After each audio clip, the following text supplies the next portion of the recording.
எனக்கு என்னன்னா இந்த டிண்டர் பம்பெல்லாம் யூஸ் பண்ணி நிறைய பேரை ரெடி பண்ணி ஜாலியாக போயிட்டு இருக்காங்க. எனக்கு ஒரே ரிஜெக்ஷன் சார், எல்லாமே ரிஜெக்ஷன்ஸ். டிண்டர் ஆப்ல கூட இல்லை, ஓலால ஒரு டிரைவர் என்னை அக்செப்ட் பண்ண மாட்டேங்கிறான். ஃபர்ஸ்ட் புக் பண்ணுவேன் சார். புக் பண்ணா ஒரு 150 ரூபான்னு காட்டும். காட்டினோடனே வண்டி வராது, கால் வரும். சார் எவ்வளோ சார் காட்டுது? 150 ரூபா காட்டுது சார், ஒரு 300 ரூபா கொடுங்க. இல்லை சார் ரொம்ப அதிகமாக இருக்கு சார். கட் பண்ணி கேன்சல் பண்ணிட்டான். சரி பரவாயில்ல, திரும்ப புக் பண்ணேன். ஓகேங்களா, புக் பண்ணி முடிச்சுட்டு 150 ரூபா காட்டுச்சு. திரும்ப கால் வந்துச்சு, எவ்வளோ சார் காட்டுது? 150 ரூபா காட்டுது சார். சரி சார் ஒரு 50 ரூபா போட்டு கொடுங்க அப்படின்னா. ஓகே சார் அப்படின்னா கட் பண்ணிட்டு கேன்சல் பண்ணிட்டான். புரியல ஏன்னு? அதே தான் எனக்கும். எதுக்கு ரிஜெக்ட் பண்ணது? I am getting ghosted on Ola.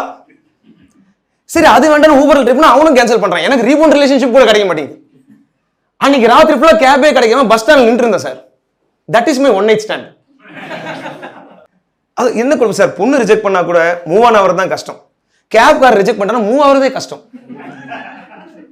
அன்னைக்கு வண்டி கிடைக்காம நடு ரோட்ல நின்று இருக்கேன். ஒருத்தர் ராண்டமா வந்து வரியான்னு என்னை கூப்பிடுறான். யோ நான் கேபுக்காக வெயிட் பண்றேன் அப்படின்னா நானும் கேபுக்காக தான் வெயிட் பண்றேன். கேன்சல் பண்றது கொஞ்சம் வாங்க ஜாலியா இருக்கும்.